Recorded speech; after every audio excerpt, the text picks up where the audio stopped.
Welcome, ladies and gentlemen, to the regular meeting of the San Francisco Ethics Commission. And I will call the roll. Commissioner Keene. Here. Commissioner Chu. Here. Commissioner Kopp. Here. And Commissioner Hayan is not present, but we anticipate she will arrive shortly. Agenda item number 2, public comment on matters appearing or not appearing on the agenda. Anyone wish to speak on that item?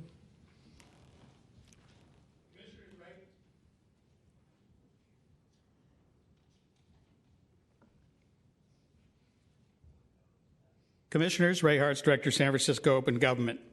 In December, this Ethics Commission held a hearing in the referral by the Sunshine Ordinance Task Force in the matter of Ray Hartz versus Eric Marr. Commissioner Beverly Hayon, as exhibited by her statements during the hearing, should clearly have recused herself from the matter.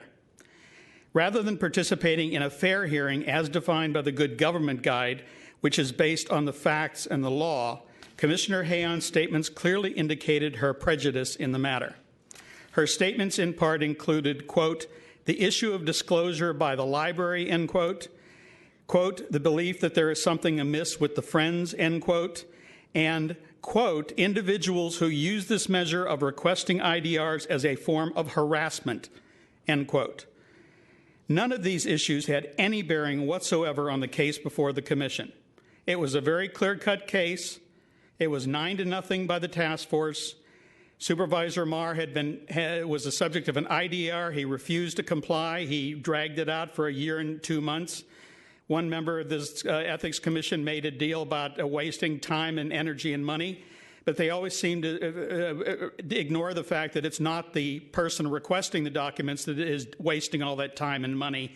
It is the body that simply refuses to do what he did after 14 months, which is simply send a letter saying, I don't have any responsive documents. He could have done that any time in the process, so he clearly violated the law. As a former member of the Library Commission, Hayon has a personal axe to grind and a clear conflict of interest. Basically, Supervisor Hayon was appointed to the Library Commissioner by the mayor. She was appointed to this Ethics Commission by the mayor, and she wants to cover up the wrongdoing of the Library Commission in the fact that it is now, as of next month, 4 years since this group that raises millions of dollars a year in the name of the public library, which is also a department of city government, has ever reported a single thing financially to the Library Commission or the library. So in other words, they've had in excess in those 4 years, $20+ million passed through their hands, and they have reported nothing. As I've described it to the Library Commission, it's the old policy, you don't tell, we don't ask. It is wrong.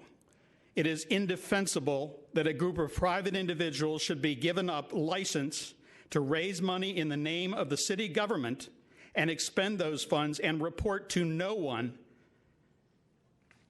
what they do with that money. And the Library Commission sits there and does nothing to ask. Indefensible. Indefensible. And the bottom line is Commissioner Hayon, in her own statements, shows that she was more interested in covering her behind and that of the mayor than she was in participating in a fair hearing. Had she recused herself, which she surely should have, the vote would have been 2-1, and the measure would have passed.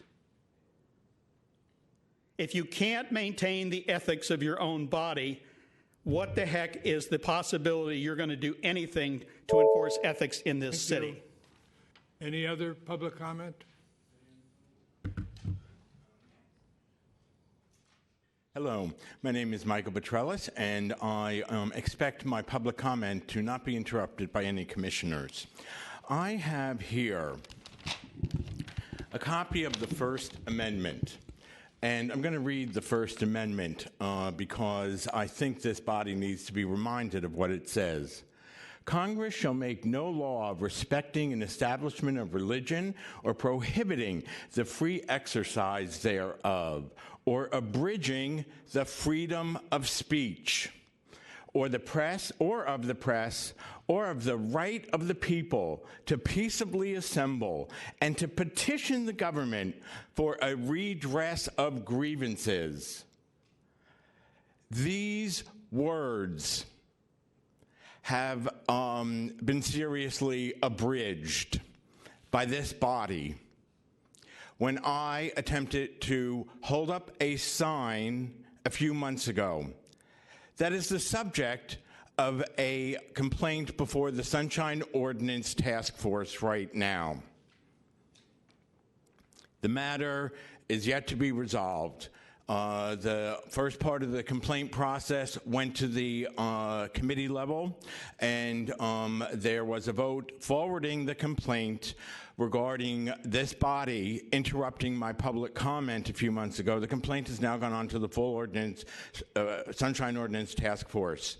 It will be heard at their April meeting. This body has done harm to democracy by, first of all, creating your meeting decorum guidelines without fully agendizing it and without having a full public discussion about it. Like many Americans, I'm worried about the attacks from Steve Bannon at the White House and President Trump, and how they are attempting to stifle the press. As a blogger of long standing, as a citizen journalist, I am also very worried about the lack of respect for the First Amendment by this body and other commissions and politicians who meet in City Hall. As a taxpayer, I am funding the infrastructure that allows you to air your meetings and put this on television. What you did to me a few months ago in curbing my First Amendment rights is a blot of shame on the commissioners. Thank you. Thank you. Any other public comment?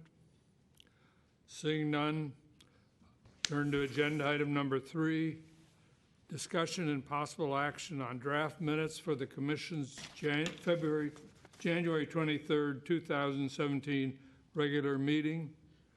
Any commissioners? Commissioner Kopp? I have some changes I want to suggest and some grammatical interstices to correct. Page 2, item 4, hearing on the merits, the third paragraph, Mr. Dalgy recommended I ask that the word striking be substituted for the words to strike. The next paragraph, Wells Fargo Bank, the B should be capitalized. The bank said substitute the word it for they. The bank is an inanimate subject. On page 5, under public comment, instead of the words entered or the word enter, substitute the word began. A 10-minute, I'd substitute the word recess for break. And on page 6, under 11, second paragraph, third line, the verb is omitted, and that staff insert the word is. Under public comments, number 12, closed session, I would substitute the words Government Code Section 54956.9 for Brown Act. And then under public comment, Mr. Pilpel's comment, the commission said there, insert the verb were, none this month. And I have a question back on page 4, 2 questions. Under motion 170123-03, that's followed by public comment. Didn't public comment precede that motion? Because it states that the motion was moved, seconded, and passed, or is that, Madam Executive Director, the customary way? It was certainly moved and seconded, but it wasn't passed until after public comment. Commissioner Kopp, it's my belief that public comment would have occurred before the vote, as is normally the case. So we will correct that, but we will also go back and review the record to ensure that we are not mistaken on that. And then the last paragraph on that page refers to the commission will participate in the COIT, San Francisco Public Voice Program. What is COIT? That is an abbreviation for the Committee on Information Technology. Okay. We can spell that out as well, so it's clear for the minutes. Yeah, maybe you should, because these are historical documents and ought to be understandable. I would move those changes and additions. Any other commissioner have any comment or correction? And your motion is the adoption of the minutes as corrected by you? Yeah. And do I hear a second? Second. Public comment? Good evening, David Pilpel. I also took some time to do some markups to the minutes. I'll provide them to the staff. They're non-substantive and caught a couple of things that Commissioner caught, but there's some other minor typos and things. Thank you. Hope that helps. Also, on the question of public comment was taken on that item prior to the vote. The way the minutes read at the commission, it just states made second and passed or failed, and then the public comment is encapsulated there, but perhaps it could be written differently so as to capture the flow. But everything was done correctly.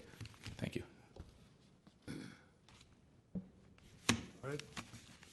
Any other public comment? Hearing none. Move. Call the motion. All in favor? Aye. Opposed? The minutes are approved unanimously as amended, and the staff will look at the changes suggested by Mr. Pelpel and incorporate them if you think they're appropriate. All right. Turning to item number 4, discussion and possible action to elect a chair and vice chair to serve for the coming year. And I will call for nominations for the chair, and as my understanding, as I've been advised by the executive director, that the new chair will serve commencing on March 1st of 2017 through February 28th of 2018. Do I have any nominations? I move, Mr. Chairman, the selection of Commissioner Peter Keene as chairman for the ensuing year. Okay. So do I hear any other nominations? All right. Before I call the question, any public comment? Commissioners, Ray Hartz, Director, San Francisco Open Government. I heartily support Commissioner Keene's election as chair. I would date his appearance and beginning on the Ethics Commission as the turning point from all of the years of mismanagement by former Executive Director John St. Croix. He is the only person I have heard on this Ethics Commission who has spoken out regarding issues such as not Supervisor Marr, Supervisor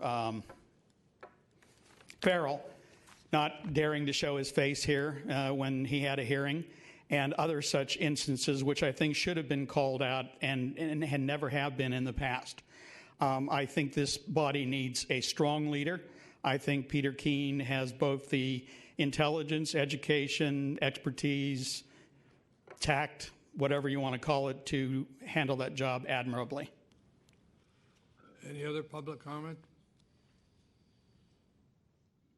Hello, Chair, Commissioners. Larry Bush speaking for Friends of Ethics. We'd like to take note of two things. One is our appreciation for the service of Commission Chair Paul Rennie, who led this commission in hiring Leanne Pelham, which was overdue. If only she had applied earlier, it would have been a great deal. But it's a great choice, and the commission is much better as a result of it. Also, this was the term while you were here that we put two measures on the ballot, Prop C and Prop T, which was a jump start from 10 years of lack of activity. Peter Keene is unquestionably an excellent choice to be chair for the coming year, where we hope to see a continued progress and advancement on ethics. Thank you. Thank you. Any other public comment?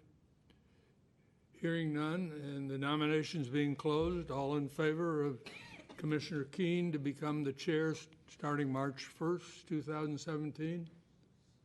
All those in favor? Aye. Aye. Opposed? Hearing no opposition. Chairman Keene, congratulations. And I thought I could give you the chair, but I was told that no, I couldn't quit until the 28th as chair. So turning to the second item is the selection of a vice chair, and I will entertain nominations for the vice chair. I'd like to nominate Commissioner Chu. All right. She's amenable to that. All right. Are there any other nominations? Hearing none, I will close the call for public comment. All right, hearing no public comment, I'll call the question. All in favor of Commissioner Chu as vice chair, signify by aye. Aye. Aye. All right, congratulations. And we will change chairs next meeting. All right, turning to item number 5, discussion and possible action to provide policy guidance on proposed update to the San Francisco Ethics Commission's record management policy. Thank you, Chair.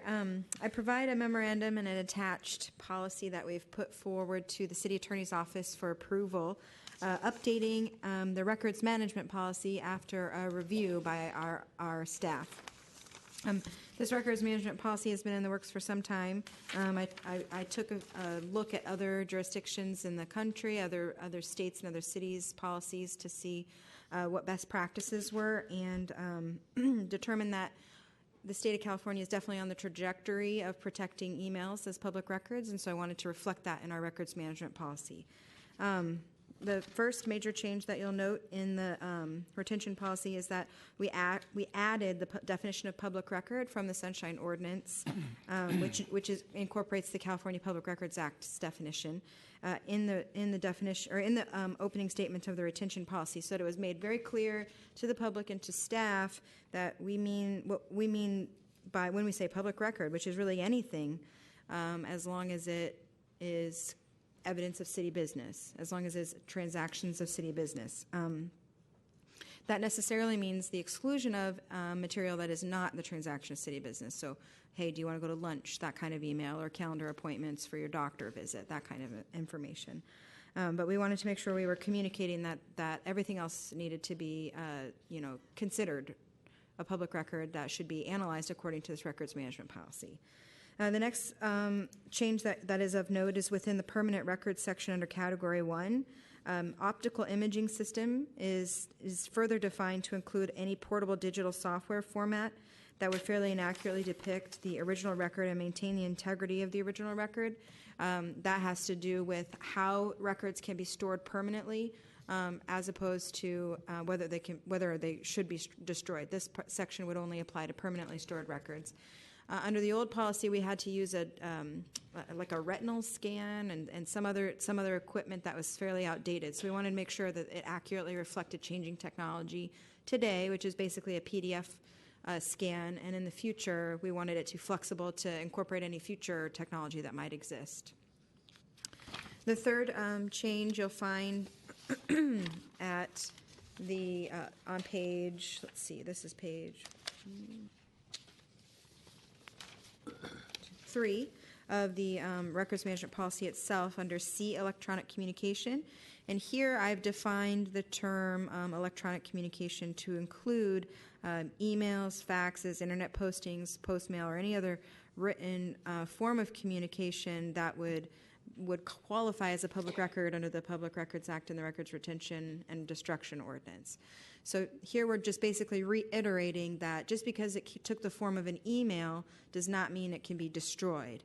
If an email is transacting government business, if it contains a negotiation, or if it has something to do with an enforcement case, if it's communicated advice, those types of documents need to be saved just like they would have been had they been a letter in a written form. Can I ask you a question on that paragraph C? You say electronic mail systems should not be used as a repository for public records. Why is that? Well, essentially, we don't want to have to search everybody's emails whenever there's a public records request. So we'll have training for staff that directs them to, if an email qualifies as a public record that needs to be retained, they need to save it either as a PDF or move the email in its native format into our online filing internal control system. So it's in the file associated with the case or with the campaign filer, so that the email is in a comprehensive block of information about the person. And if that email, if it's inconvenient or if it's time-consuming for the employee to do that right at that moment, then they're going to be trained to set up file folders within their email repository system so that it'll be easy to access those emails from within those files. So the email itself will be in the records. Right.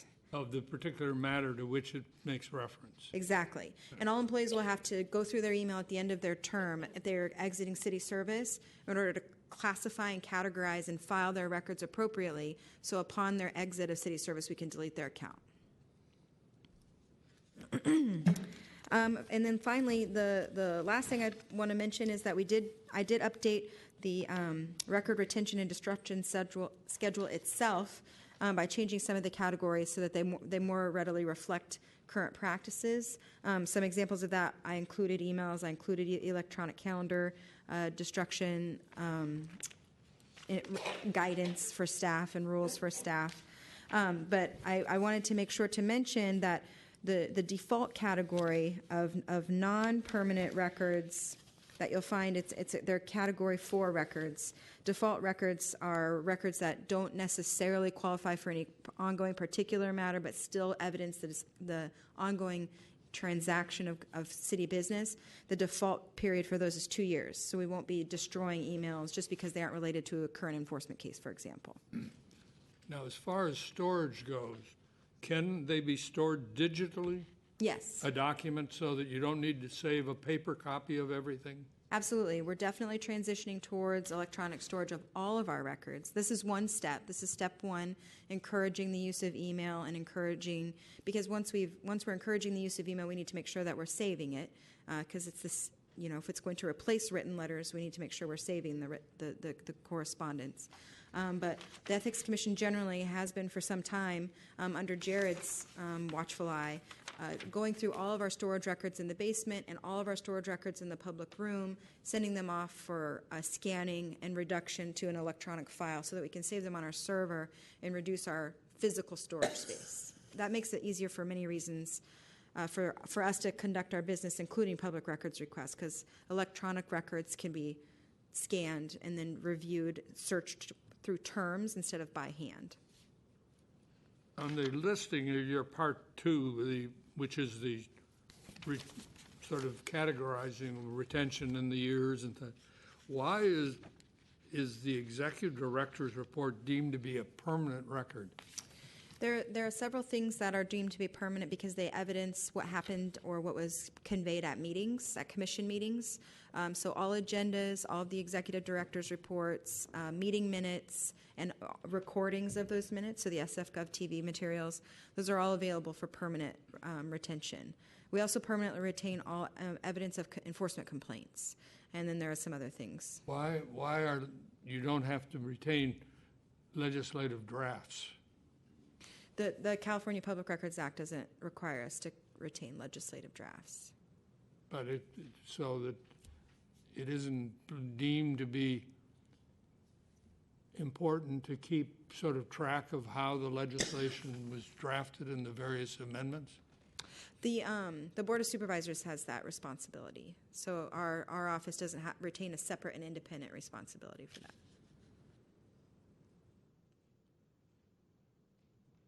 Still on Part 2 for the retention and destruction schedule, do we have process and procedures in place to ensure that we'll be complying with this destruction for electronic files? Is that an automatic purge of the system?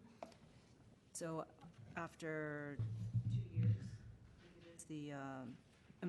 the calendar of yourself and the unit managers, will that be automatically deleted? We can set up automatic deletion. That is one thing that we can do in order to ensure compliance with the schedule. But largely, I think electronic calendars will probably not be the main priority.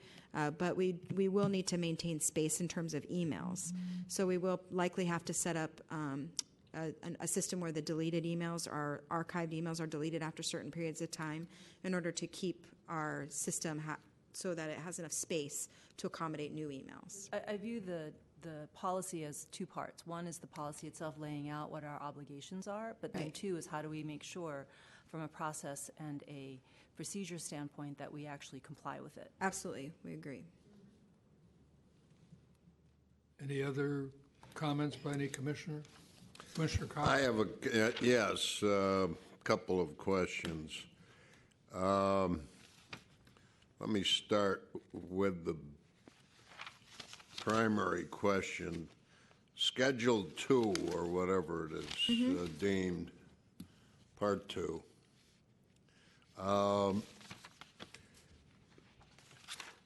As a draft, becomes part of the records management policy. Is that accurate? Yes. Okay. Secondly, can you explain the rationale for discrimination harassment complaints being kept for the lesser of 50 years or life? Yeah, that is, so some of the requirements are kind of forced upon us, and that's one of them. The Department of Human Resources has retention schedules and records for those types of employment-related documents that we have to keep for essentially a very long period of time. What's its rationale? Do you know? I think it has to do with like discrimination claims and when people can bring those claims. I'm not sure what the statute of limitations. I would think it would be longer than or shorter than 50 years. But seems like an awful long time. Yeah, I think it's from keep paper. Yeah, from a defense perspective, it's probably important for the city to be able to defend itself against those claims. So that's why they want those records. All right, and then the legislative drafts. There's none, no period. Right. What's the rationale of that? The Board of Supervisors maintains its own independent responsibility for keeping the record of legislative drafts. So any draft that would go through committee or through an editing process would be approved by the Board of Supervisors, and those are the official copies that are to be retained. That's an omission, in my opinion. You glean law from time to time from prior drafts of a final ordinance. Well, Do we have any authority over that time period? We certainly do. We just don't. We just aren't involved. So the legislative drafts are made by this commission. If we are participating in an ordinance, it would go to the Board of Supervisors and be logged there, and then the next draft would be logged there as well. There's no in between drafts, unless you're talking about internal staff discussion drafts. Not talking about oral discussions. I'm talking about written changes in a proposed law. And I would like those maintained for a couple of years, equal to a statute of limitations for mandamus or prohibition, or something along that relevant line. We can. So our internal, you're referring to staff's internal process for amending legislation. So like if Leanne and I shared comments back and forth on a draft, those comments would be saved. Well, I don't know, maybe I am talking about comments if they're in writing, but I'm surely talking about first draft, second draft, in a circumstance in which the third draft is enacted.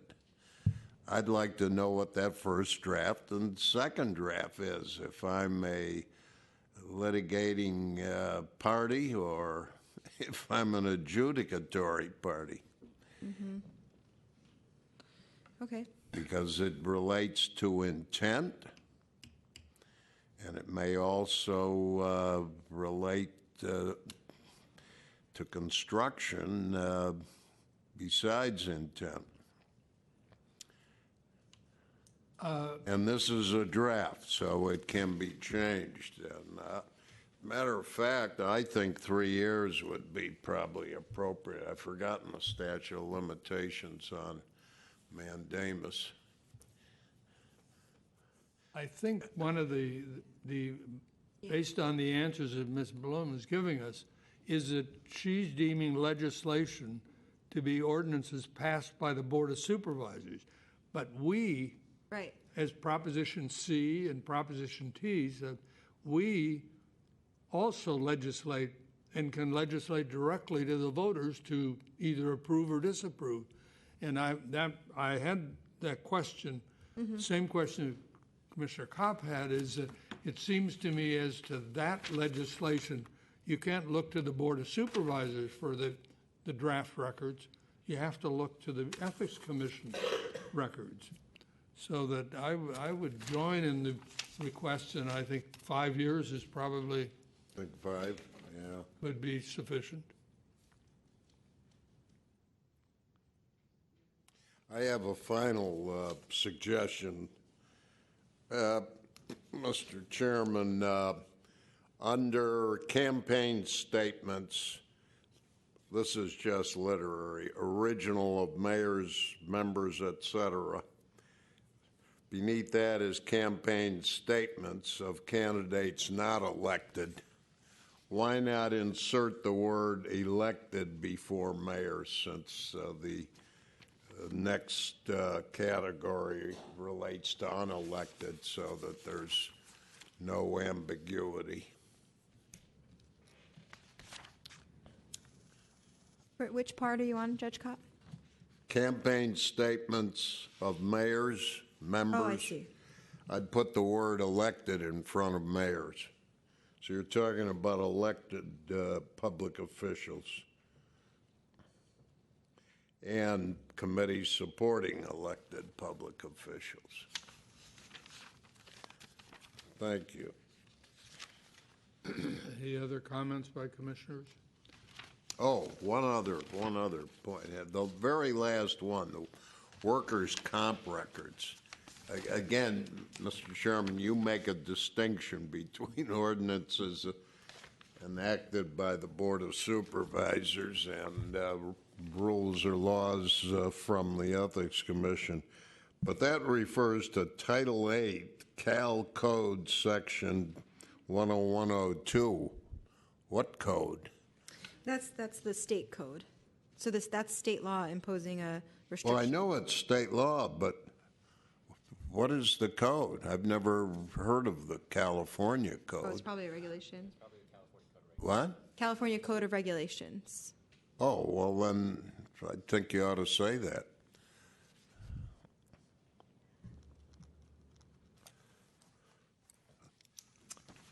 Thank you. All right, any public comment?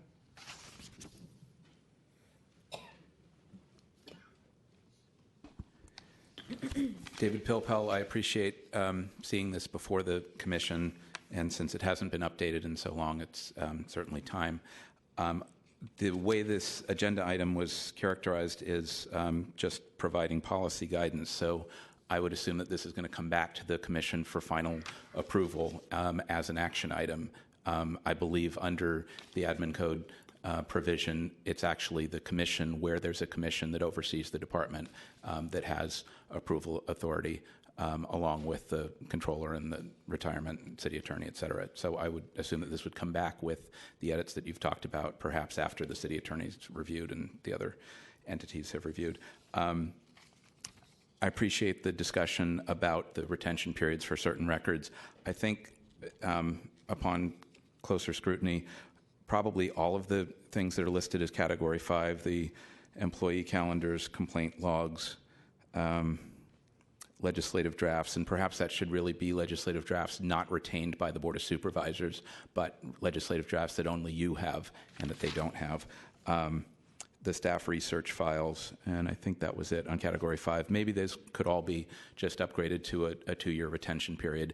In practice, most of these record types aren't going to generate a lot of records, so while we might be concerned about a 50-year retention period for discrimination and harassment complaints, I suspect that there aren't going to be that many with this commission. Other departments may be, here not as much. Also on Part 2, I think this needs page numbers, because ultimately this is going to be a document. Actually, the whole thing needs page numbers. And the record types need to be better alphabetized. And some of them that relate to employees should probably be preceded, like timesheets should probably be employee timesheets, so it's easier to find things in an appropriate category. Jessica mentioned, I just wanted to highlight that a lot of records have already been digitized. There used to be, literally hundreds of boxes of campaign statements, and many of them have been digitized, and so the amount of storage both on site in the commission offices, elsewhere in the building, and off site has been reduced considerably thanks to Jared and Stephen's efforts and others historically, and that trend will continue. So I hope that as more records are kept electronically, they'll be better able to be searched both for public records requests and for staff to find things historically.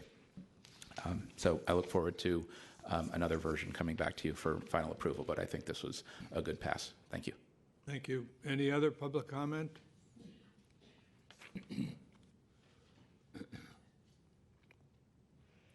Thanks, Commissioner Zelena Schmidt with Friends of Ethics. I guess I would just ask for clarification. Will it come back to you for another vote in a month or so, the next meeting? That was contemplated when Ms. Pelham and I talked about it, that this was to be a draft and with comment, and then based on that comment, the final proposed records retention. I appreciate that, since I was going to ask for some more time to have a chance to look at it. As other speakers have said, congratulations. I mean, it's great to see this out here after so long when it hasn't been updated. And it goes a long way to bring accountability and transparency to what's going on. So, I appreciate that.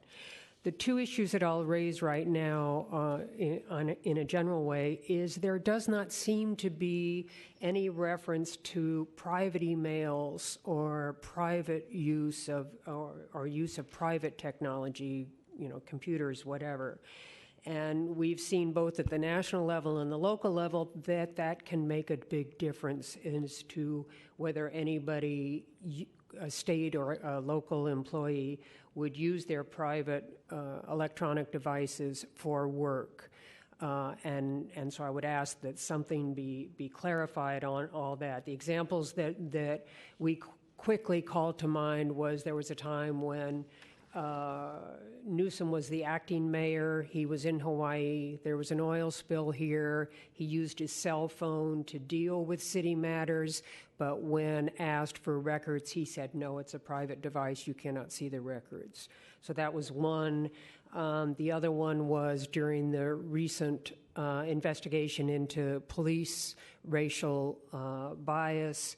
Again, it was on private electronic devices, and it was difficult to get to the emails to find out what the exchanges had been. So I would just ask that that be looked at.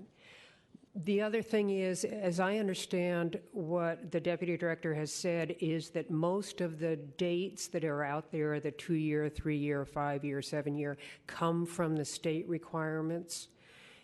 Because in some cases we would probably like to see longer time periods just so that you can pick up the patterns of, who's giving the funds to whom and what's going on and that kind of thing.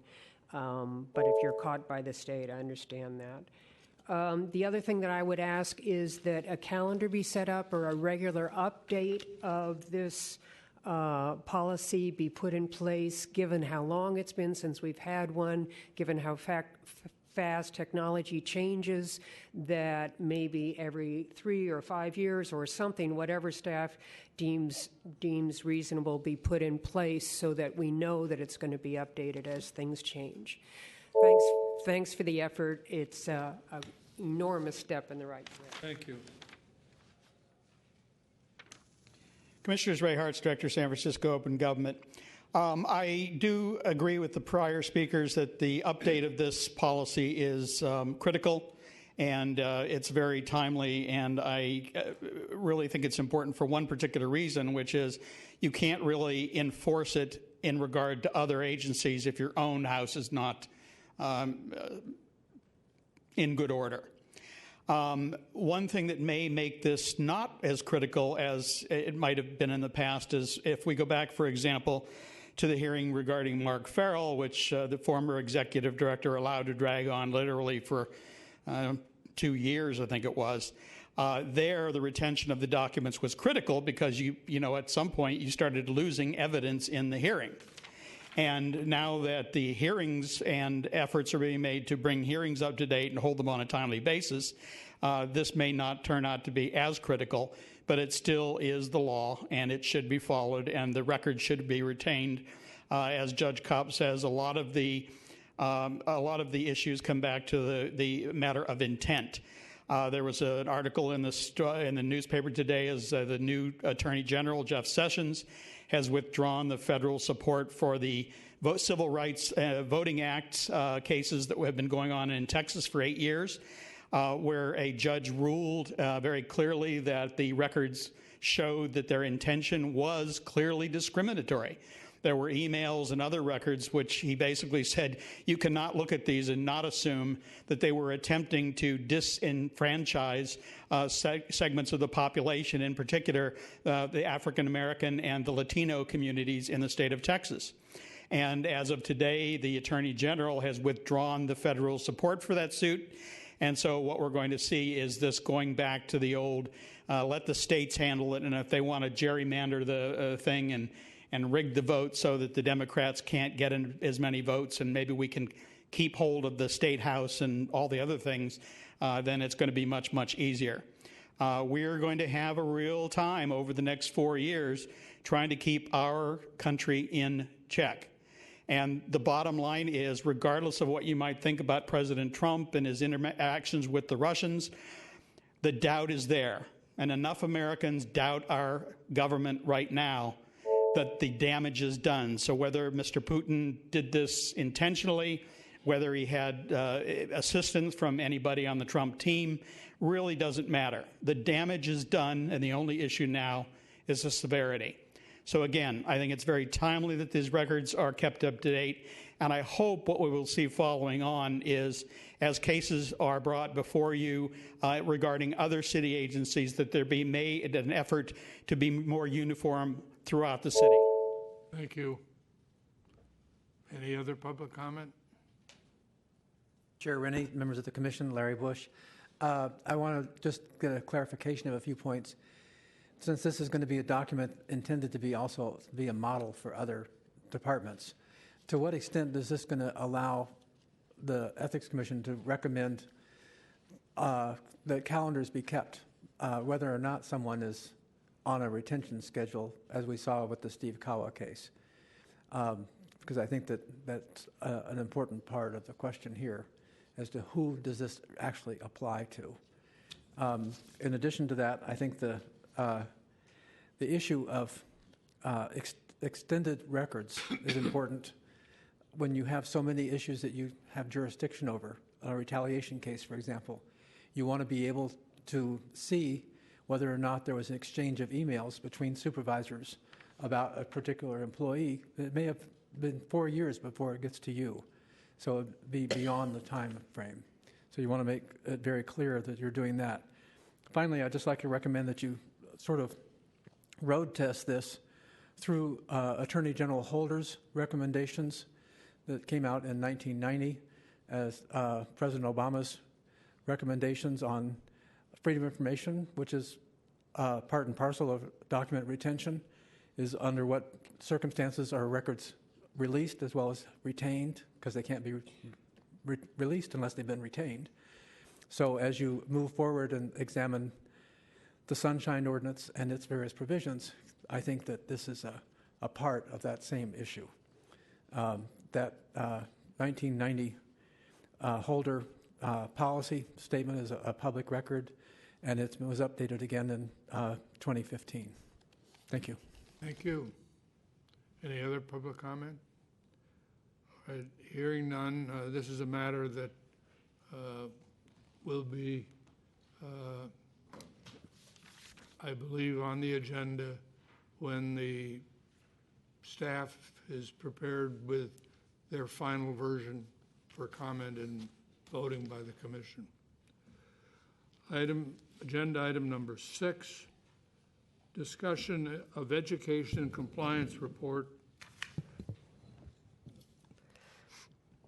Commissioners, this item is a brief report. We want to try and bring them fairly regularly to you to highlight key items that are going on the education and compliance front in the office. So this brief report is provided to just let you know about 2 key areas of our ongoing work. One is that we're focusing a good number of our staff hours on reaching out to city employees about statements of economic interest and other officials in the city who will have filing obligations on this year, April 3rd, because it's a Monday. So we are branching out not just to departmental filing officers, but reaching out directly to city employees. This is something that our senior fellow has been working with us on. Pat Peterson has been leading the effort. We have done a couple of training sessions, information sessions for filing officers, as well as we have training sessions for filers directly. We had our first last Friday. There was good feedback and good questions that continues to help inform the materials and information that we need to provide to departmental staff so that they're aware of the obligations and understand them. So we're very excited about moving forward and continuing to learn in that process how to be most helpful to city employees who are required to file statements of economic interest under state law. Secondly, as you heard last month, we have continued to use our website as purposefully as possible. We have recently just changed the information on our homepage to highlight the statement of economic interest filing period, tried to design some pages that provide people in one place all the tools and information they need to complete that filing. And so this is something when we periodically change our homepage banner, we want to try and draw people's information to the most timely issues and activities that are going on at the Commission. So I just wanted to highlight those for you and happy to answer any questions about them. Does the information that's on the web page provide someone like myself who got a Form 700 on electronically so that I can just make the changes in the form that's in the file now? You have to go into your current, into the electronic filing system to make those changes. But yes, there's information specifically for folks who file electronically that will take you to the pages you need. And then there's separate pages for those who are filing still in hard copy paper format in departments. And of course, as you know, that's going to be a priority for us to bring those folks into the e-filing world in the coming year. But that information is there to get you to your filing. Is it a personal password that you need in order to get to, like that if I want to get to mine? Yes. I have to know what my personal password is? Yes, yes. And there are easy links to help you reset your password or to get assistance if you need it. I may have it somewhere. Okay. But we are happy to assist anytime. Thanks. Any questions by the commissioners? Yes, what percentage of Form 700 filers are still filing on paper? The vast majority. We can't do the math that fast, but we have about 500 plus filers who file electronically, and I believe around 3,000 plus who file on paper. Wow. So it will be a significant change and an improvement, I think, administratively for filers as well as departments to be able to do an online filing. So do we have anything on our website that could direct them, those paper filers, to go and log in and create an We account? can't at this point, so that's something that in the next couple of months we're bringing back to the commission, which would be a regulation that will have people file online. They don't have the capability to do that right now, and our goal is to have that in place at the filing in 2018. Well, wasn't that a subject matter of dispute with the union, and we were to meet with them and try and work that out as to getting them on electronic as off the paper? Yes, and we had a number of those meetings that started last summer. We continued into the early fall to meet with them. There was good feedback about that process. So where it stands now is that when we bring the draft regulation to the commission for input, we hope that the bargaining units and others come and have those continued conversations with the commission so that any concerns they had can be allayed. But that is something that we were addressing in conversations with them directly last summer. Commissioner Keene? Just as a matter of curiosity, since I'm someone who lags behind tremendously in terms of electronic talents, and is there any? But I'm able to do the Form 700, so I'm okay on that. Is there any estimate in your discussions with the unions or other people about people who simply are unable to do things electronically, a percentage of people who are able to do things electronically and must rely on paper that we know of? It's just like you still have around elderly people who have dial phones. I know they're less and less, but is there anything we know about that population and problems that it might cause for that population, if whatever that population may be? That was not an issue that was raised in our conversations. I think there's a great awareness that there are employees, if they don't have a desktop, for example, but they have access to computers. Most people who are participating in making government decisions or are making government decisions in the way state law contemplates it generally probably have supervisory responsibilities, have very easy access to computers as part of their job. So that wasn't a big issue that I recall or an issue that they raised. It was more a question about when the information is disclosed, how public is that information? Those were more the sets of concerns that were the focus of discussion. So we don't really know to what extent people have difficulties logging on. We do know that we provide a lot of assistance to city commission members, who are not employees, but who can log in directly, and that seems to be working fairly smoothly. So we don't have a lot of empirical data at this point that suggests that is the key issue for folks. Thank you. Any public comment?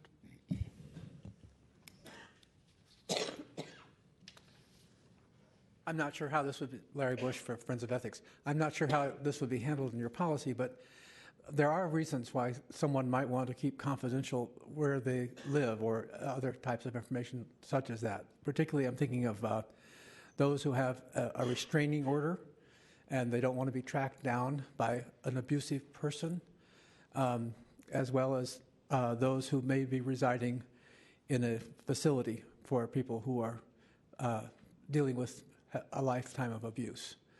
I've had friends who were in that situation where actually had several restraining orders but were still found and and were murdered.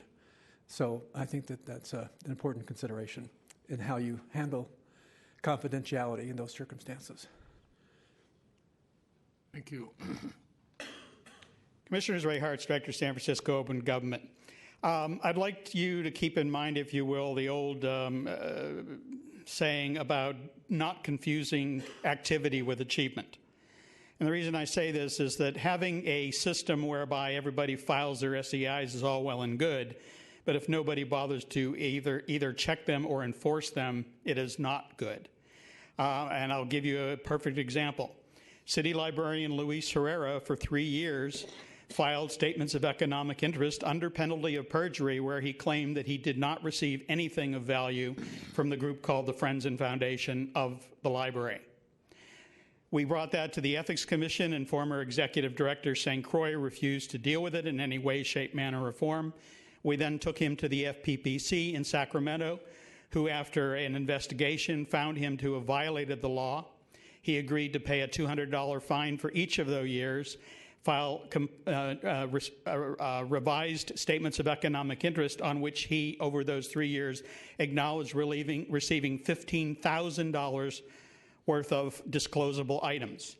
So here we have a city department head who is going out in public talking about the benefit of this program and how it benefits the library, and yet he has no knowledge that I have been able to find of what they do with the millions of dollars that pass through their hands every year. We do know that he was getting a nice chunk of that. I would like to get a $5,000 a year gift from people, and then if I got caught, only have to pay a $200 fine. So it's all well and good to put out a statement of economic interest, but if people are going to fill them out thinking nobody's going to look at them, and under penalty of perjury sign them stating that they did not receive anything of value, only to be found out later to have gotten that, what's the point? It's only encouraging bad behavior. And why should the citizens of San Francisco have to take a city official to a state body to get enforcement of something when they uncover the fact that the person has lied under penalty of perjury? Especially when that person has a duty to know whether or not something he is recommending and supporting to the public is actually beneficial to the public. I have been looking into the Friends and Foundation for several years now. And as I said earlier, there has been 4 years since the Friends have made any financial disclosures to the Library Commission or to the library, and they pretend like they have no fiduciary responsibility whatsoever, although this money is being raised in the name of the city of San Francisco, because the library is a department of the city. Outrageous, totally unacceptable, and I believe unlawful. Thank you. David Pilpel, since others are commenting on Form 700s and SEIs, I'll just chime in briefly. As much as the city has control over employees and whether they file on paper or electronically, and we'll be dealing with that by regulation in the next several months, following meet and confer and all that, my concern is actually more about consultants and contractors of the city, where a department head has an obligation to make a determination whether that consultant or contractor should have similar disclosure obligations in a Form 700 and not participate in decisions for which they have a financial interest. And I'm thinking in particular agencies like DPW, MTA, PUC, which have millions and probably billions of dollars of public works contracts and lots of, again, consultants and contractors on board, and there's never been consistency about how department heads make those determinations, whether those consultants and contractors file Form 700s and how they're shielded from making or participating in the making of government decisions for which they may have a financial interest. So I hope that's an area that's discussed in the next report from staff as we develop the regulation to implement electronic filing for employees and those persons. I also just wanted to comment briefly, since Ms. Schmidt mentioned a few minutes ago about public records being transmitted electronically, in the example that I think Larry gave of then Mayor Newsom. There's a case currently pending before the state Supreme Court coming out of San Jose, S218066, if someone wants to look it up, about lobbying of public officials through private devices and private accounts, and whether those are public records subject to disclosure. That was argued and submitted back in December, and an opinion is due by next Tuesday. So I suspect in the next week we're going to get some better clarity on that subject, and I'm sure Commissioner Kopp and probably Commissioner Keene and the rest of you are concerned about the outcome there. It's a very interesting case, and will have great bearing on how public records are dealt with in the state going forward. Thanks. Thank you.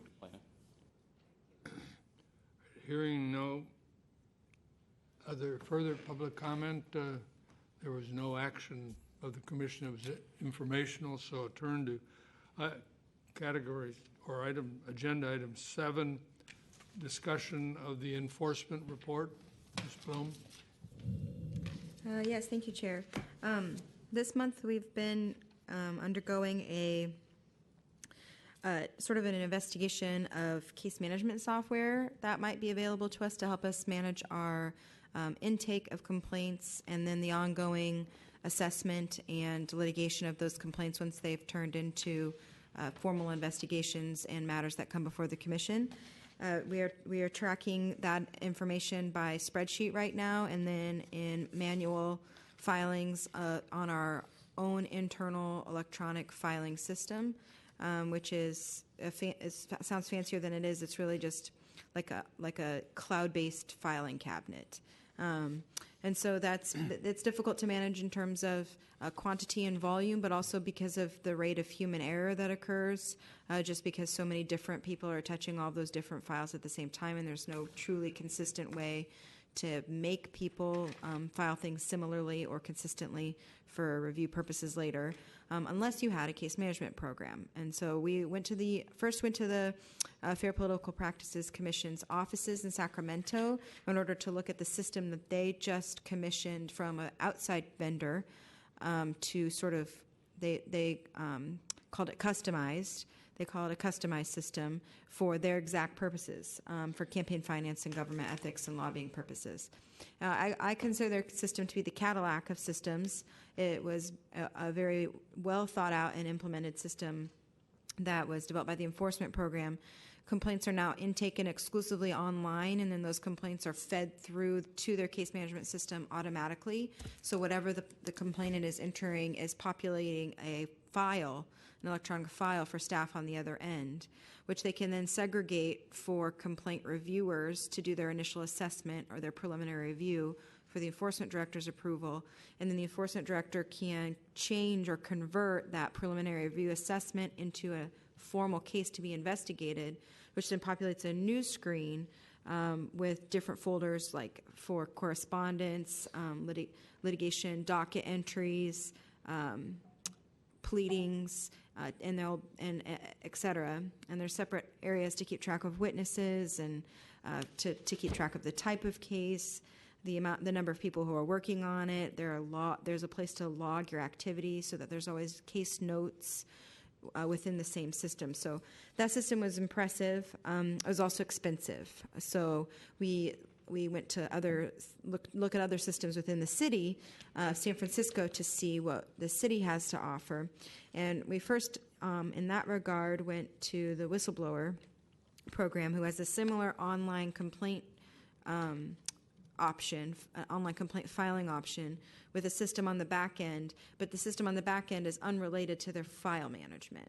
So the complaint populates a form for them, and then they can keep track of the different ways that they are, they can still keep track of their investigations log and their activity log, but it doesn't link their files to their case management program. So the files are still existing on their own in a separate file management program. So that program was pretty old. It was developed in 2009. So the technology was obviously not as good as what the FPPC has available to it today in 2016, 2017. And then finally we went and visited the city attorney's office and talked with Andrew about the way that they track their litigation and the way they track their advice, because they use different programs to track those two functions. And we learned that their system appears to be somewhat suitable for our purposes, but again is somewhat antiquated, and probably if we're going to be spending money on something like this, it wouldn't be ideal to purchase something that old, to be frank. So this process is ongoing. We sort of have a Cadillac system in mind. We're now engaged in discussions with the IT and administrative people at the FPPC to see if we can preferably be given the code that they use to create that system so that we can make ours for cheaper, or alternatively to purchase it from them for some price so we can get some idea about what that might cost. And in the interim, we continue to keep track of our information as we have in the past on spreadsheets and in our online cloud-based file management system. The other thing that took up a good deal of time this month were Sunshine Ordinance Task Force hearings.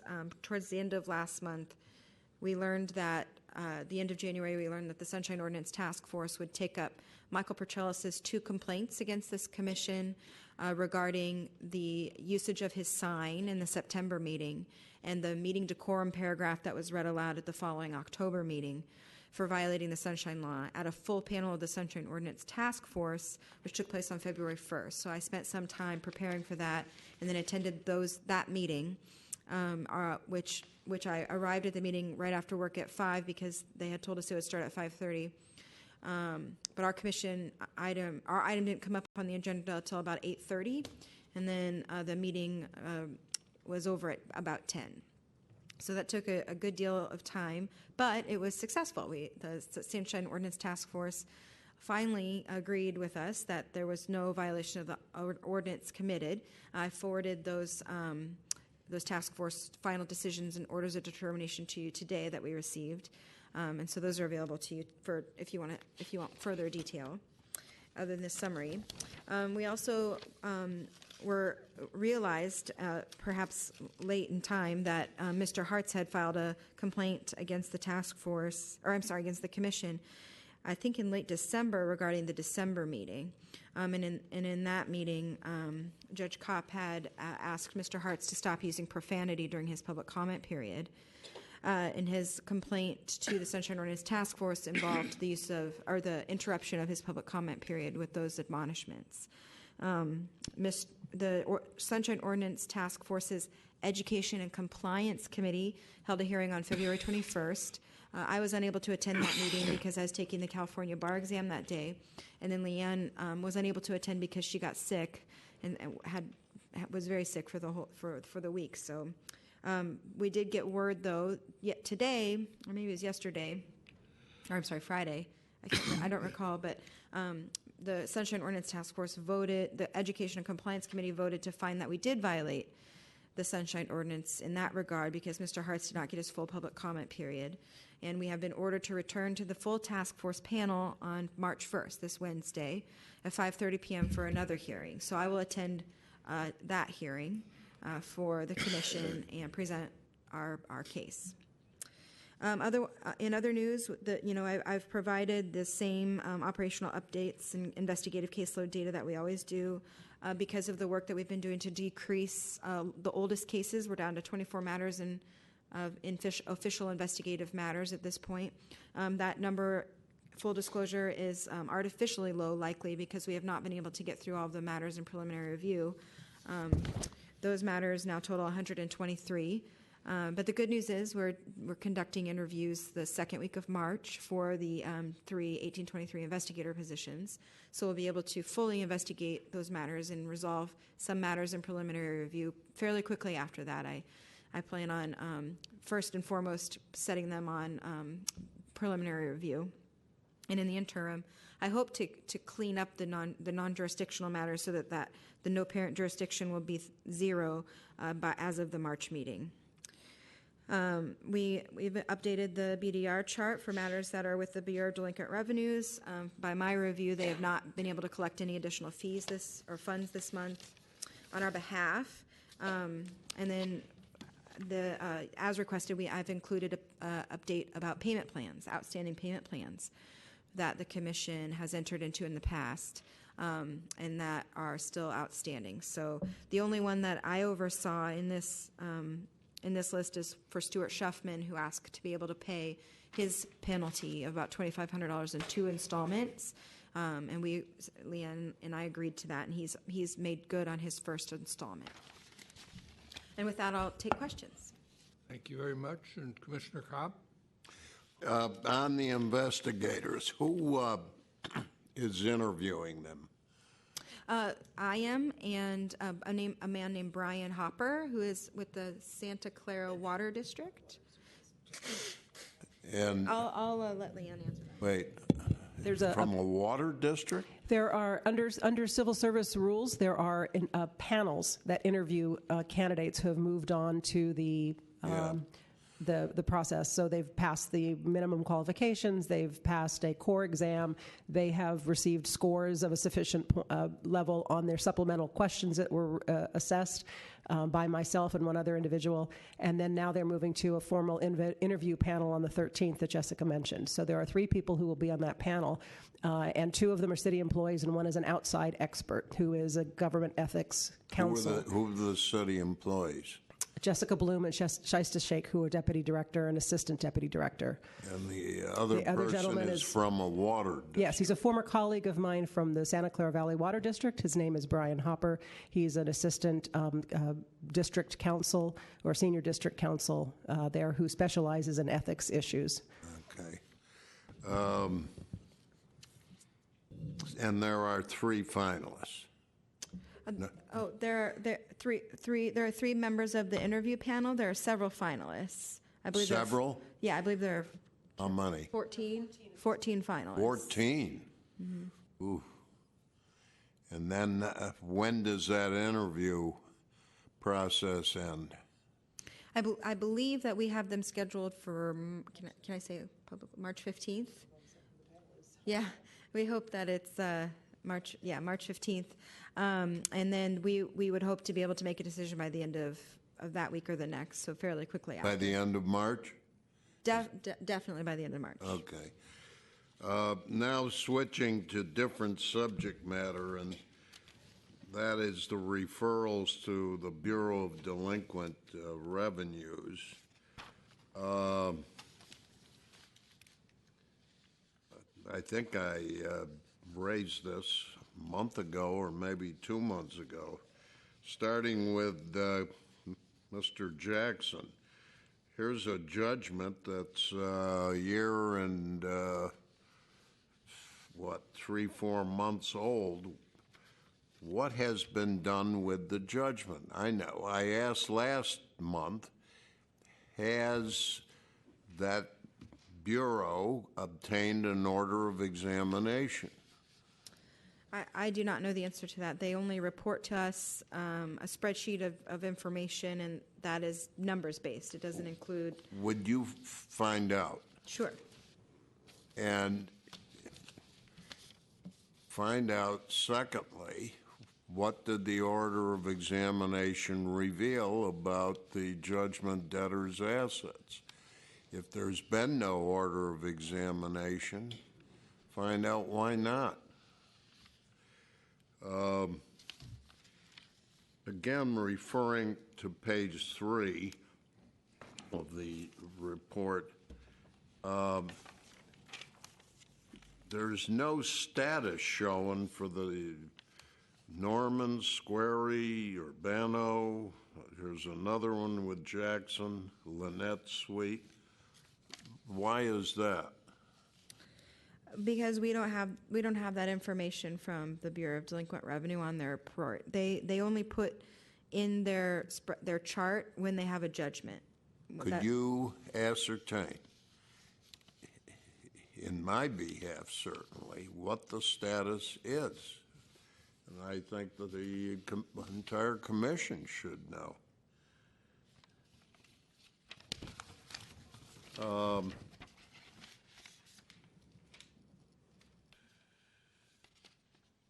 I think that's all I have, Mr. Chairman. Thank you. Any other commissioner have any comments? Any public comment? David Pilpel again. I appreciate Commissioner Kopp's questions about BDR. And actually, I think it's Bureau of Delinquent Revenue singular. We should find out for sure.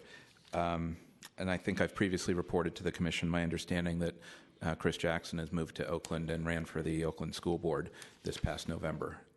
Yes, that's right. So if he has time for that. Yeah. I also noticed a discrepancy in the table at the top of page 3 on the matters under preliminary review and the aging chart on page 6. I can't tell if there are 5 or 15 sunshine complaints. One says 5, the other says 15. Anyway, I'm sure the answer is one or the other. If we could just be consistent throughout whatever the numbers are, and I think the chart at the bottom of 6 doesn't quite line up with the top of 6. But it sounds like there is some light at the end of the tunnel. Hopefully at the next meeting you'll have an announcement about hiring of one or more of these investigators, and then particularly the cases that are more than 12 months, both in preliminary review and open formal complaints, will get the attention that they richly deserve. In particular because in those cases, the people go away, the memories fade, and we want to preserve the evidence. And if there really was some wrongdoing there, let's find out about it. But I'm sure you know all that, and hopefully we'll be discussing that and more in closed session later on. Thank you very much. Good work. Thank you. Any other public comment? Commissioners, Ray Hartz, Director, San Francisco Open Government, and I'd like to address Ms. Bloom's report on the complaint I filed with the Sunshine Ordinance Task Force. There was a very long, convoluted, and conflated letter sent to the task force, which basically said I got my 3 minutes. But if you review the recording for January 23rd meeting of the Ethics Commission, during my public comment, you will hear a chime indicating 30 seconds remaining. I then continue my public comment for a few more seconds until Commissioner Kopp interrupts me. He placed me in a position where I felt I had no recourse but to challenge him, and then you hear the 3-minute chime. At that point, I asked the chair for compensatory time, and I was told my 3 minutes were up. My public comment was clearly abridged. The members of EOT took a look at that, and they said, yes, you obviously had your comment abridged, and they recommended to the full task force that they find jurisdiction and find a violation. Commissioner Kopp or any member of any task commission or body has a right to respond to public comment. However, like any member of the public, they are required to follow the rules. After public comment is over, they can ask for recognition from the chair and then are entitled to make any comments they want. That's the law called the Sunshine Ordinance. And I've heard a lot of disparaging remarks about the Sunshine Task Force and the Sunshine Ordinance. It is the law of the city. It is the open government law. No member is entitled to abridge public comment by interfering without recognition in the middle of someone's public comment. I found it extremely ironic that when I attended the hearing before the Rules Committee of the Board of Supervisors relating to Judge Kopp's reappointment to a permanent seat on this body, one of the questions that the Supervisor Fewer asked him was, will you enforce laws with which you do not agree? And he went through a very long, convoluted thing, which I think basically said, yes, I will enforce laws even though I don't agree with them. But then when we come here and talk about the Sunshine Ordinance, which says specifically that this body is responsible for enforcement, you won't do a thing. And in this particular case, won't even follow the law. And when I file the complaint, I get disparaging comments that I'm harassing people when I am exercising my rights under the law, as the same as when I make Sunshine Ordinance information requests. Not just city law, but the state law, such as the California Public Records Act and the Brown Act. Respect the public's right to speak. Thank you. Hearing no other public comment, we'll turn to agenda item 8, which is the discussion of the Executive Director's report. Thank you, Chair.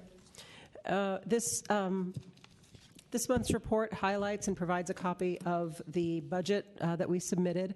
There are a number of documents and data that need to be entered into the system. This is the narrative that accompanied our submission to the mayor's office on the 22nd. That's under attachment A.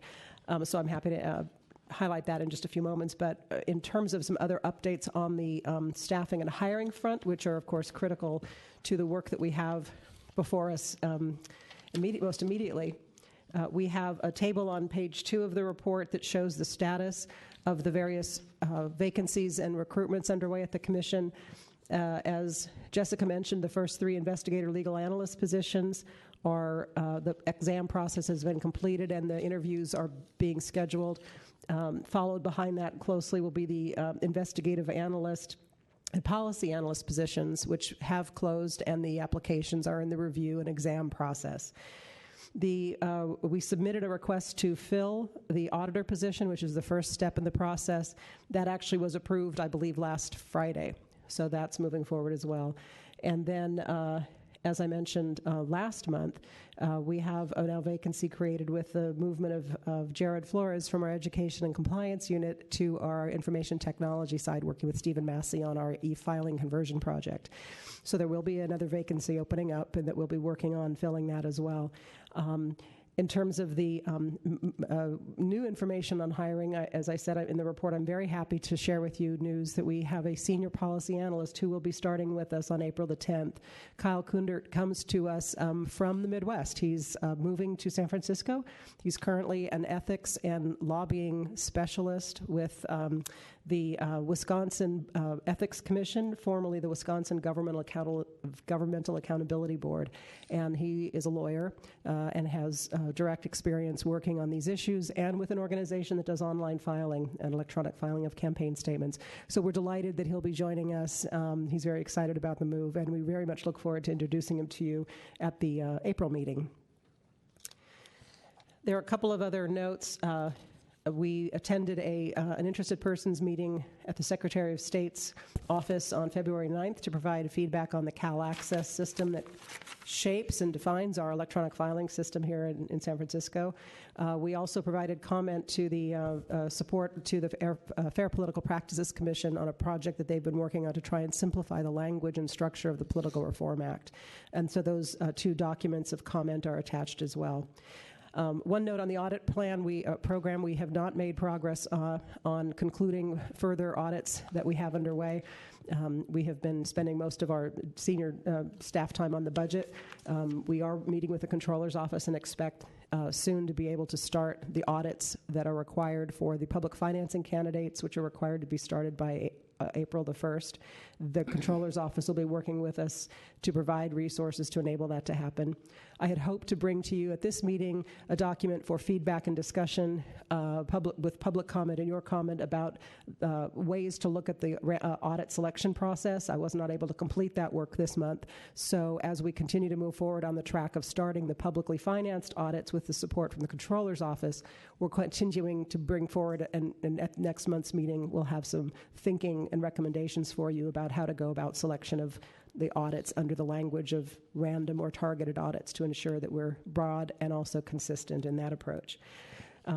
Lastly, just a quick note that we were pleased that the led by Stephen Massey, a staff group who had worked on our digital data project, were acknowledged by the mayor's office as an award winner this year for one of the Office of Civic Innovation and Data SF as a top example of innovative technology use in the city.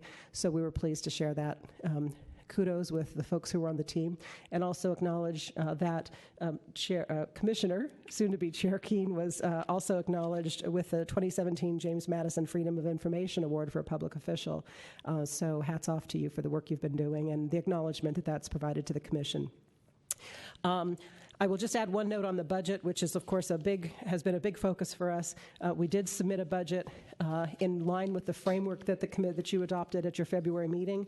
We fleshed out what we understood the cost to be. We included things that we understand, as Jessica talked about, what costs might be involved with a case management system, what costs might be involved, some other staff training and development needs, how we can maximize the use of our current office footprint to provide functional and safe, health working spaces for the employees that we do have, given that moving is not an option. We need to make sense of our current space as best possible.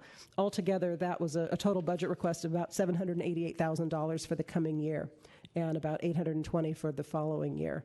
So we have submitted that.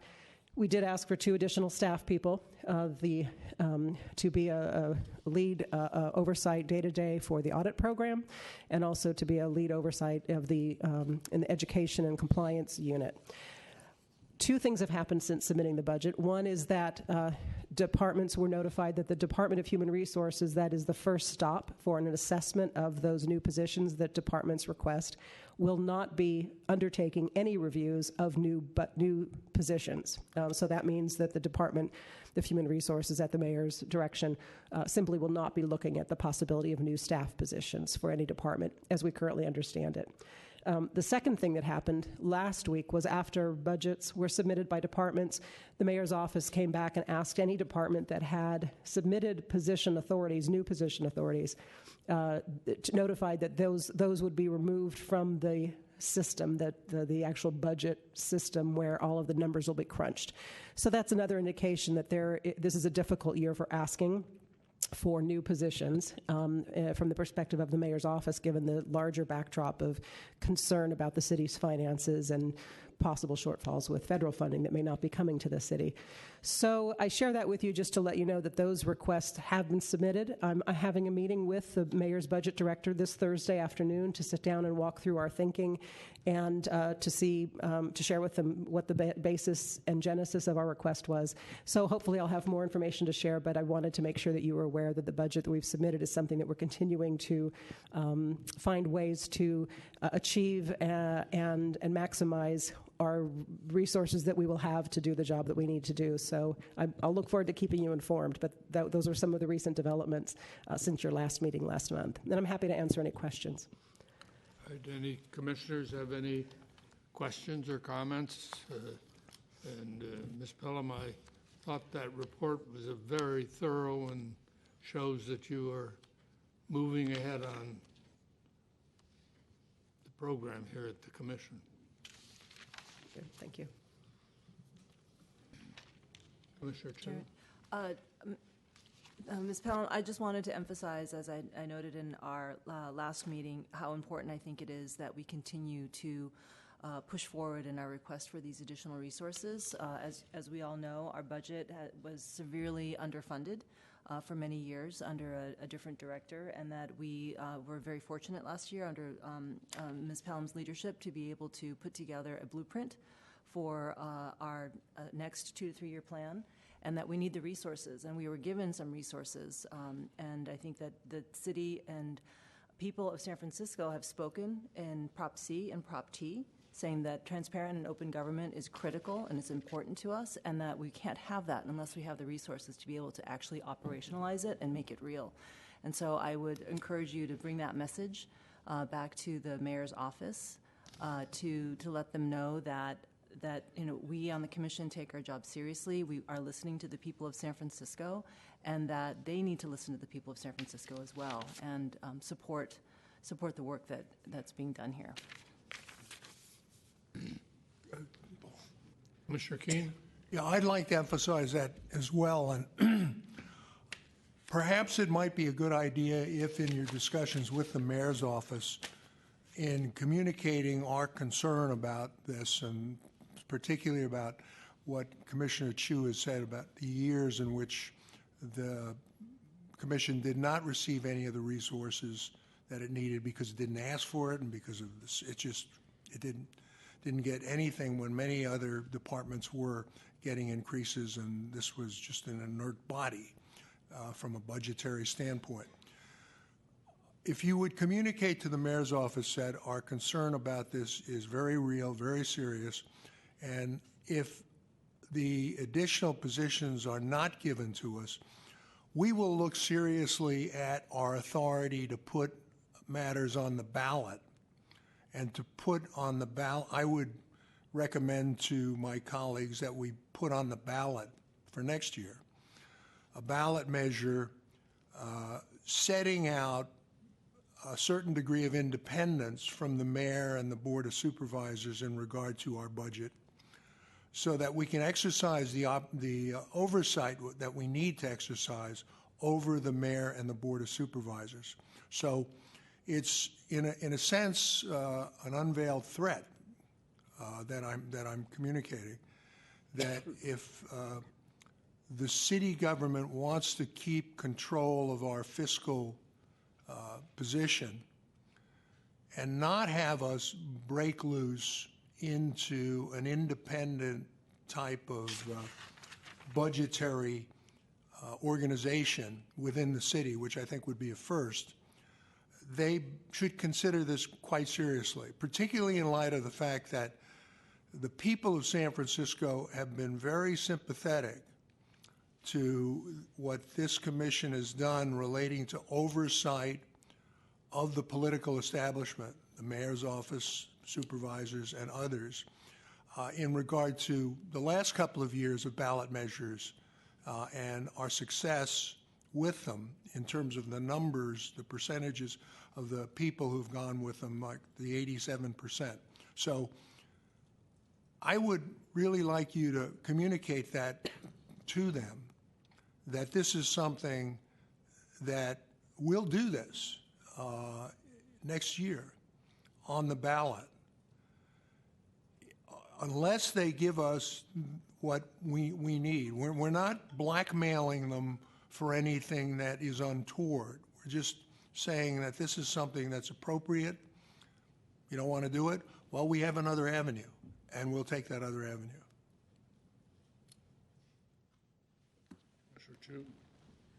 I'd also like to add, to this is that Mayor Lee is now in his second term, and he is probably thinking about his legacy, and I think that part of his legacy could be that he funded a very grossly underfunded ethics commission because he championed open and transparent government, and that he can build on that legacy and ensure his legacy by continuing to support the work that we're doing here.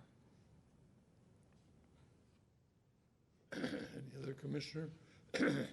Call for public comment.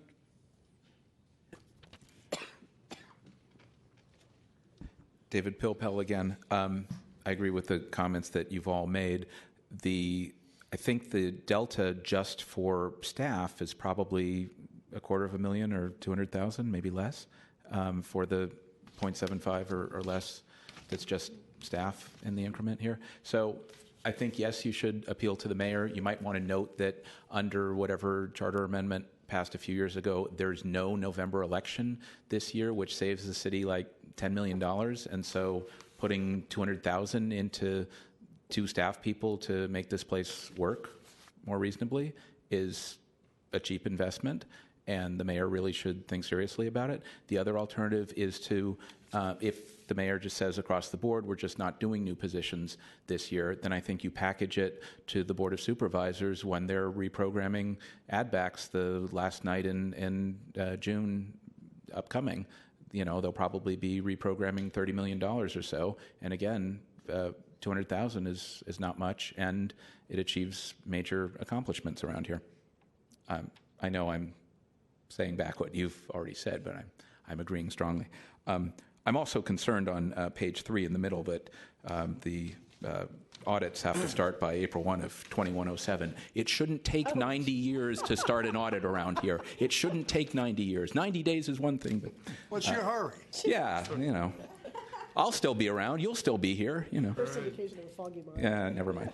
And just finally, on the policy plan on the last page, If the staff is bringing back the audit policy review and possible changes to selection criteria next month, which we look forward to, then perhaps the random selection should be put off to the following month if there are changes to the criteria, which then inform the selection process. So depending on where that goes, and assuming that the record retention item comes back, I think that should be retitled records management policy, because it sounds like it's an update on the ordinance, and it's actually an update on implementation of the policy. But thank you again. Good work. More fun next month, and maybe Wednesday at the task force. Again, this item is just an informational item. It didn't call for any action by the commission. So we'll turn to agenda item 9. Public comment on 8. Oh, I'm sorry.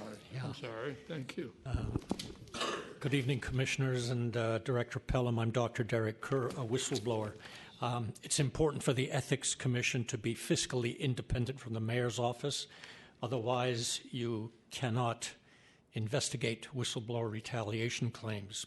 You have to be independent to confront city agencies. I do appreciate your ongoing efforts to strengthen whistleblower protections. However, your record of sustaining 0 retaliation claims will not improve. One reason is that the burden of proof is stacked against whistleblowers. You have to understand retaliation.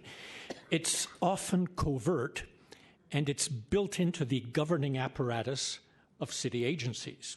It's normal. The plotting occurs in secret. Incriminating correspondence is restricted, and managers work with human resources professionals and attorneys to create pretexts to camouflage the retaliation. Whistleblowers are largely unaware of these maneuvers. If they're lucky, they pick up bits and pieces of evidence while they're being targeted. In short, they don't have access to the preponderance of the evidence that you require unless there's a discovery process. They cannot prove that their whistleblowing was a substantial motivating factor for their demise unless there's an intrusive investigation.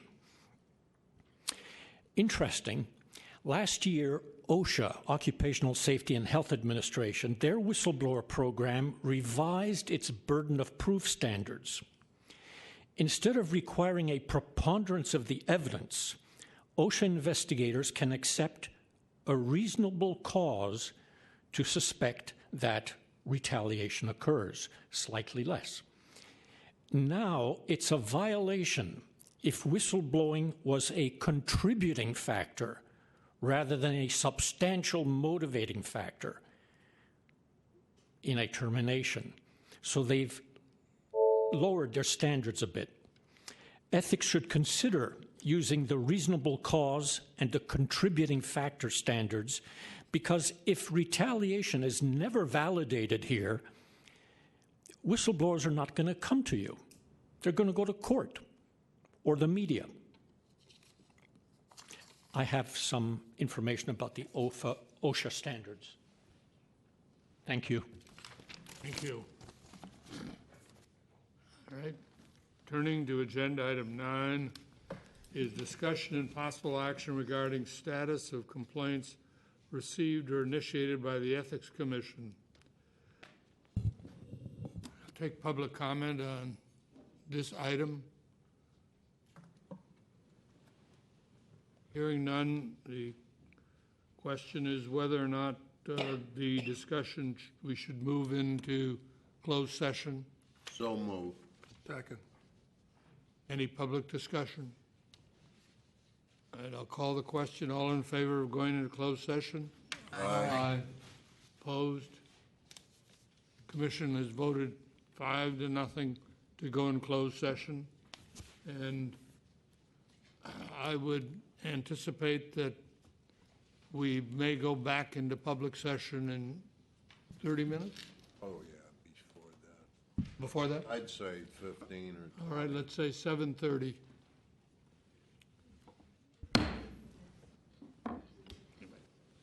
Thank you for your work as chair.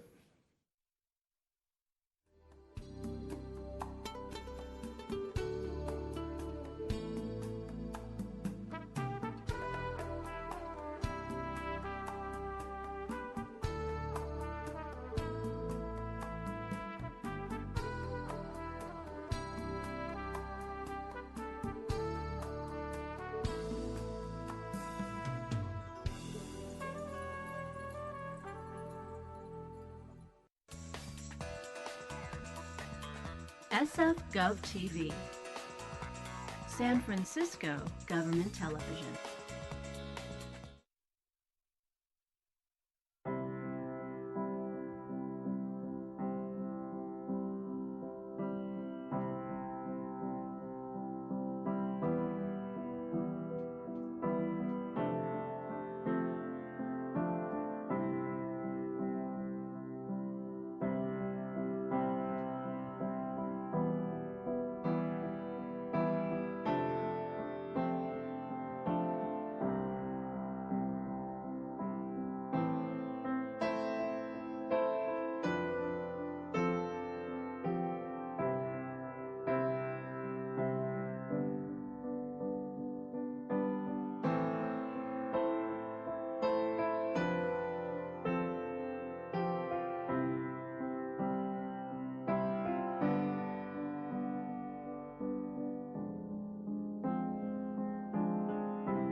SF Gov TV. San Francisco Government Television.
and dispose of the matters as quickly as possible.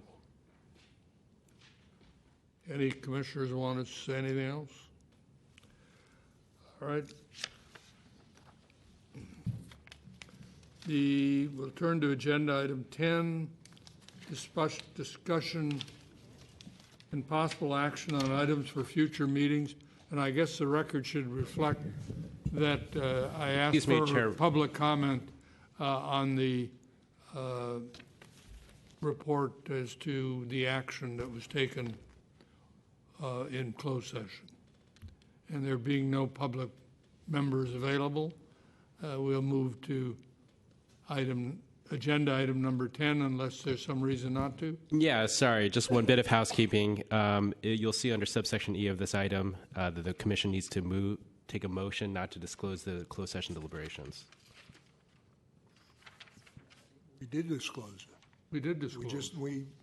No, you didn't. I don't believe the commission voted to disclose the entirety of our closed session discussions. I understand that you provided a very brief, high-level description. Right. That's fine. But the commission just needs to vote not to disclose the deliberations. All right. Do I hear a motion? Thank you. So moved. Second. Second? All right. Any public comment? Hearing none. I'll call the question. All in favor? Aye. Aye. Opposed? Hearing no opposition, the motion is carried 5-0. Now turning to agenda item 10, discussion and possible action on items for future meetings. Commissioner Keene. Thank you, Mr. Chair. Mr. Chair, I'll be providing to Ms. Pelham within the next few days some materials relating to an assignment actually that you, Chair Rennie, gave me about 1.5 years ago, and it got involved in a number of other things in terms of the propositions that we put on the ballot. But probably no one else will recall, but we had decided that we would attempt to restore the original Proposition J, which was a proposition that was passed by the voters and put into effect, that had to do with a lot of requirements for gifts, honorariums by elected officials and members of the political family of San Francisco, because Prop J had been a very expansive type of measure setting forth all sorts of prohibitions against gifts and various things that could be given to elected officials, commissioners, other people who were in official capacities in San Francisco. And without rehashing it, I'll talk about the history of it when we do this officially. There were some subsequent measures which sub rosa repealed the prohibitions of Prop J, much to the dismay of a lot of people. And so I have now, with the help of people like Friends of Ethics and Larry Bush, and also with some consultation with Commissioner Kopp, we have now rewritten the proposed Prop J restoration, which is fairly extensive. And I'll be submitting that to Ms. Pelham to have it on for our next meeting as a matter for discussion as to how we should then proceed, whether we will proceed in terms of going forward with it and sending it to the Board of Supervisors, asking them to reenact the legislation or Prop J, or whether or not we will just on our own wait and put it on the ballot next year, or perhaps do both. Send it to the Board of Supervisors and say reenact it within 90 days, or if you don't, we're going to put it on the Board of Supervisors. We're going to put it on the ballot for next year. So the bottom line is that all of us will be getting from Ms. Pelham this restoration of Proposition J, the law itself, and an explanation of what our restoration would do, and we'll have that agendized for next time for discussion and see how we proceed from there. Good. The question I'd have is, should we have any interested persons sessions scheduled, either in advance or subsequent to the submission in March? I think we should look at that, because obviously we want some interested persons. We did discuss this, interested persons meeting, but after our March initial discussion of this, and perhaps Ms. Pelham can look at times that it could be planned for after our discussion on the next meeting. I would anticipate within a couple of months after our next meeting, we would be in a position to vote on how we're going to proceed with this. Sounds good. Any other suggestions for future items?